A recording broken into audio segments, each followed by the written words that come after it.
Jangan sembunyi, ku mohon padamu, jangan sembunyi.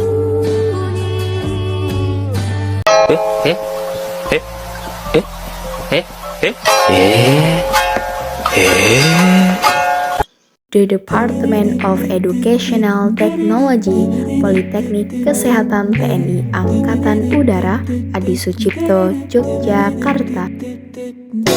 Holding me back, gravity's holding me back. I want you to hold out the palm of your hand. Why don't we leave it at that? Nothing to say, but everything gets in the way. Seems you cannot be replaced, and I'm the one who will stay. Oh, oh. We are Politeknik Kesehatan TNI Adi Sucipto. We are Poladis. Of course, kita punya direktur yang ide.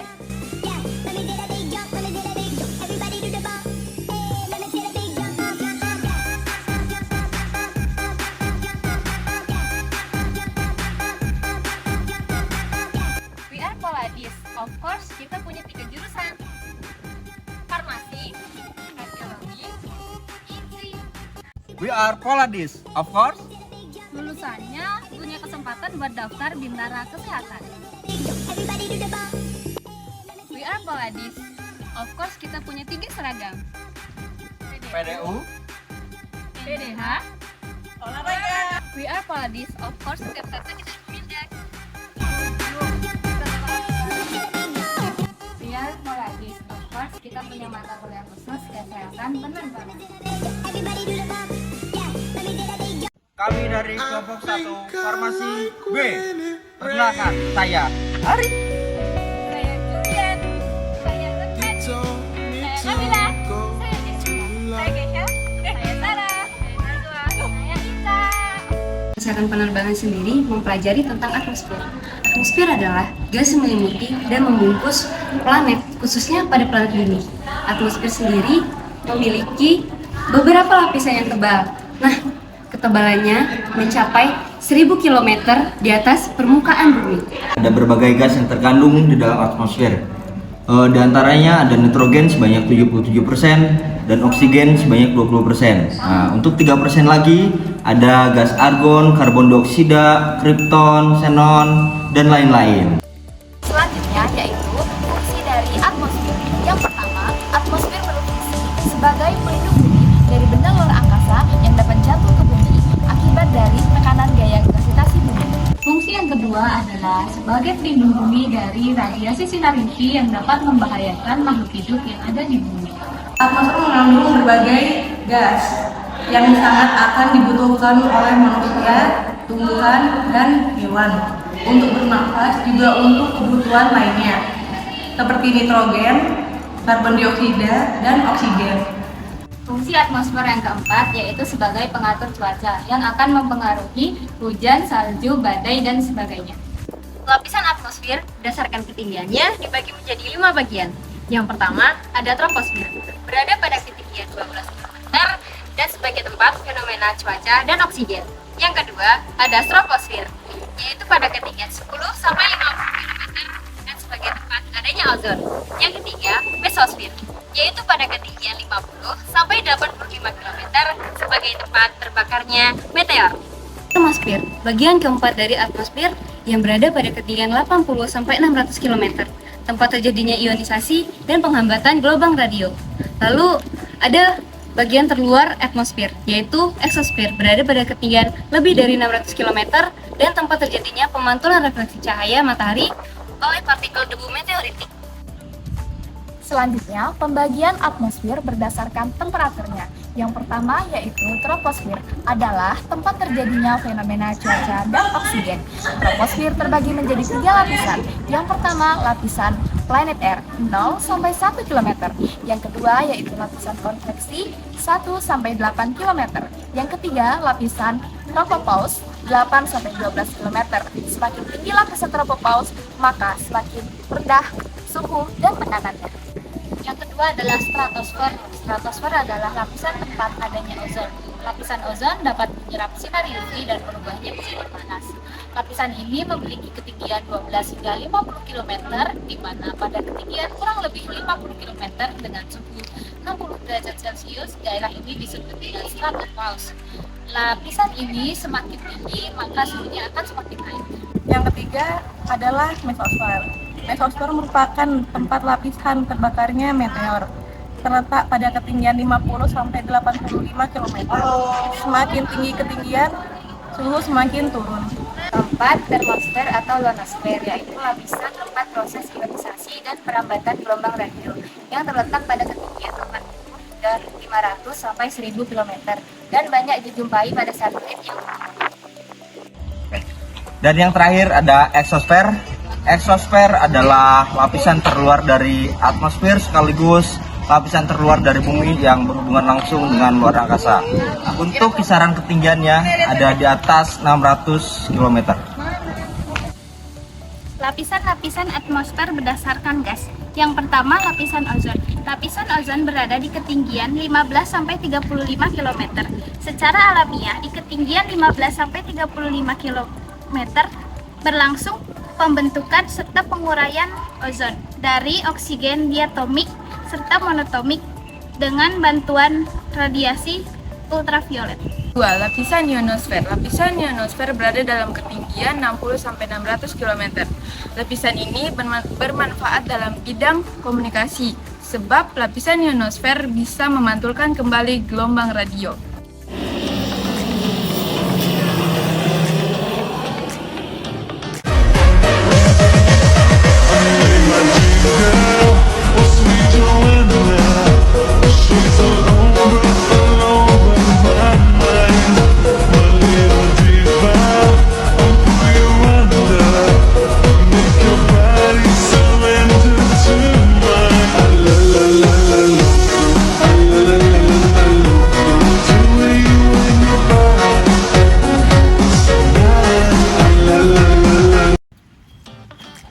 Hai, kalian tahu nggak apa itu hipoksia? Nggak tahu ya? Hipoksia adalah di mana keadaan tubuh kekurangan oksigen. Semakin menipisnya oksigen pada ketinggian, maka tekanan parsunya akan semakin menipis. I wish you were sober. 19, but you act 25 now. Easy, but you talk pretty proud. Red jeans in a cup that you just down. Take me when the music ain't too loud. Hipoksia memiliki berbagai macam sifat. Yang pertama, tidak terasa datangnya sehingga orang awam tidak tahu bahaya hipoksia ini telah menyerangnya. Yang kedua, tidak memberikan rasa sakit, bahkan sering memberikan rasa bahagia atau euforia. Pada permulaan serangannya, timbul gejala-gejala lain yang lebih berat sampai pingsan dan bila dibiarkan akan menyebabkan kematian. Yang pertama, gejala-gejala objektif meliputi air hangat, yaitu rasa ingin menarik nafas panjang terus-menerus, frekuensi nadi dan pernapasan naik, gangguan pada cara berpikir dan berkonsentrasi, gangguan dalam melakukan gerakan koordinatif, misalnya memasukkan paku ke dalam lubang yang sempit, cyanosis, itu warna kulit, kuku dan bibir menjadi biru, lemas, serta kejang-kejang hingga pingsan dan sebagainya. Yang kedua, gejala-gejala subjektif. Yang pertama timbul rasa malas, yang kedua timbul rasa ngantuk, yang ketiga euforia, yaitu rasa gembira tanpa sebab dan kadang-kadang timbul rasa sok jagoan. Rasa ini harus mendapat perhatian yang besar pada awak pesawat karena euforia ini banyak membawa korban akibat tidak adanya keseimbangan lagi antara kemampuan yang mulai mundur dan kemauan yang meningkat.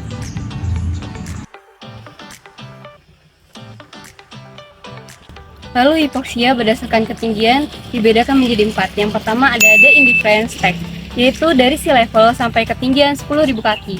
Biasanya hipoksia ini menyerang pada penglihatan malam dengan daya adaptasi gelap terganggu.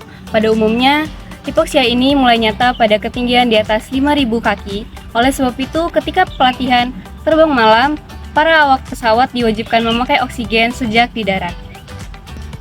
Yang kedua, yaitu compensatory stage, di mana ketinggian dari 10.000 sampai 15.000 kaki. Di sini, terjadi perubahan pada sistem pernapasan dan peredaran darah. Perubahan yang pertama, yaitu perubahan pada frekuensi nadi dan pernapasan.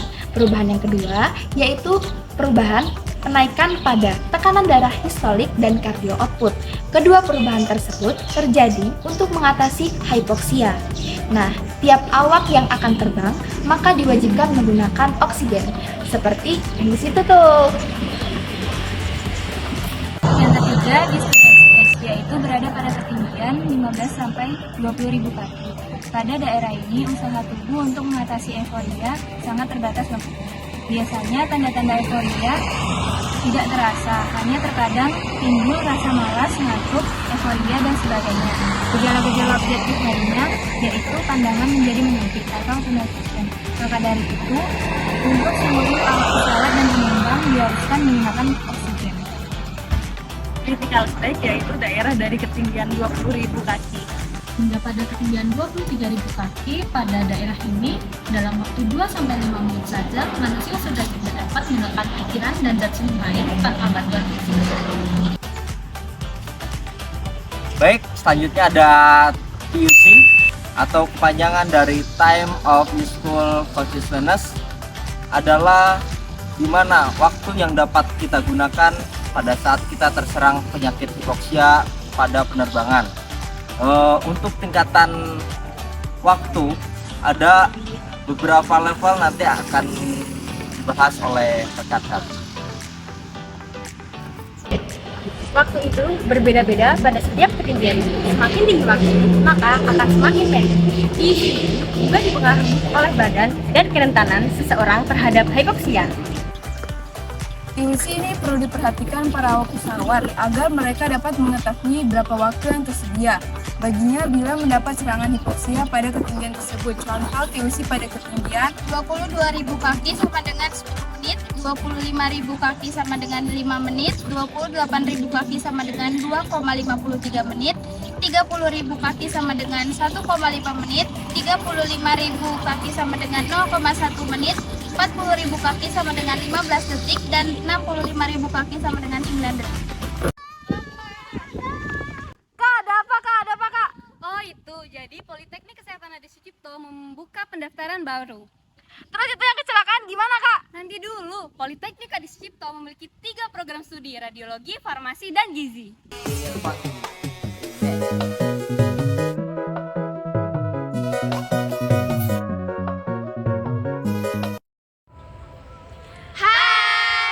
Thank you for watching. Bye-bye. Thank you.